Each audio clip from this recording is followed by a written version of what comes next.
what's up again there guys, Brian here to 3 Topics Gamer here to give you another episode of my weekly Q&A where I answer a series of questions that have been sent to me over the past week. This episode was relatively consistent to last week's episode. I think we got a good amount of people. I think we might have one new person, so I think that's pretty good. So, like always, if you do happen to enjoy this video by the end, please do not forget to like, share, and subscribe if you haven't already. And make sure you have, because for some reason the algorithm's been acting a little bit funny. And before I start, you start hearing some background noise. It's just because the washer and dryer is going. So, starting with the first question coming from Tyler Groff. And you want to know, who do I think is the most underrated Final Fantasy character in my opinion? Underrated? Maybe, I don't know, I guess maybe Irvin from Final Fantasy VIII, I guess, who's like the main gunslinger in that game.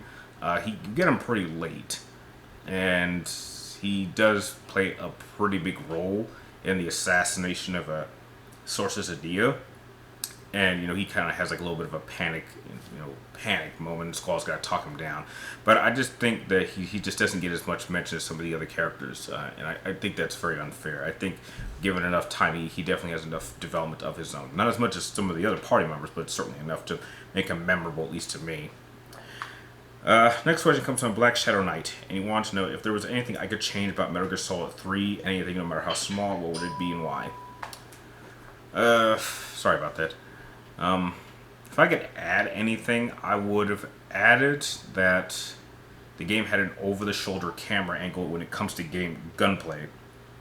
I recently discovered this clip right here, which I'll show you, where apparently there was a function in the first Metal Gear game that allowed you to actually switch the camera angle to like kind of behind Solid Snake. So what I would have done is I would have added the same over-the-shoulder system that they used in Metal Gear Solid 4, and I would apply that to 3. I think the idea of having it like overhead and then go to first person, I would have had a third option to have it go over the shoulder. So that's like the one thing I would have added. Next question comes from, I believe, the only new person, so welcome. And you go by the name of Nameless Legend. You want to know, if I were able to do a perfect impression of any fictional character, who would it be and why? Perfect impression of a fictional character, I'd probably go with the Joker, an impression of him. Just because he's just so out there that, no one would ever forget me if they met me doing an impression like that. I think that's pretty cool. So that's who I'd go with.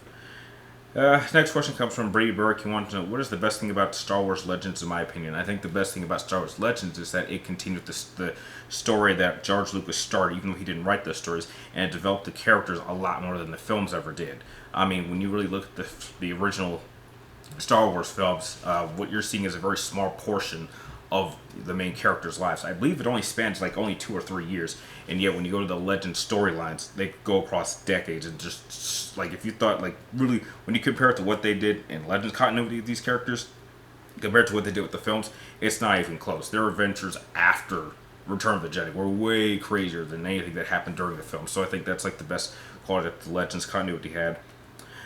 Next question comes from Batman of Gotham, and you want to know, what is one specific job I used to work at that I enjoyed a lot? I haven't had too many jobs, because I'm currently working 2. The second job I ever had, I was only there for a month before I was forced to quit. So I guess the only job that kind of fits in that description was maybe working at Walgreens, but only after I became a photo tech, but I was there for like 3 years. I mean, it wasn't great, but I would say it was a solid first job. I mean, I wouldn't front anyone if that was their first job, but certainly not something that you go back to when you've gone around a few places. So I think that's the only thing that can even fit in the description. Next question comes from Zach Tarf, and he wants to know, how do I think an older Jill Valentine would be like personality-wise? I think she'd be normal. I don't think she would have changed. Might have some, PTSD might have some nightmares due to her experiences being under Wesker's control, but other than that, I don't expect that she would change all that much from what we've seen from her in the past. And the last question of the episode comes from Shao Deezus Gaming. You want to know, what do I think happened to all the Death Eaters that fled and escaped the Battle of Hogwarts? Well, I would expect that they were tracked down and arrested and tried, and then most of them were probably sent to Azkaban and just put in jail.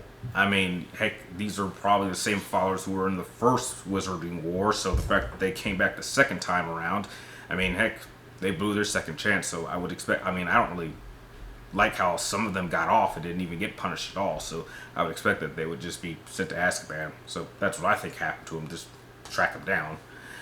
And that about does it for this episode. Remember, if you guys have any more questions you'd like me to answer in next week's episode, be sure to type them in the comments down below. But make sure you get into me roughly before next Wednesday around noon before I start filming the next episode. And like always, thank you guys for watching. You're awesome, and I will catch you all next week.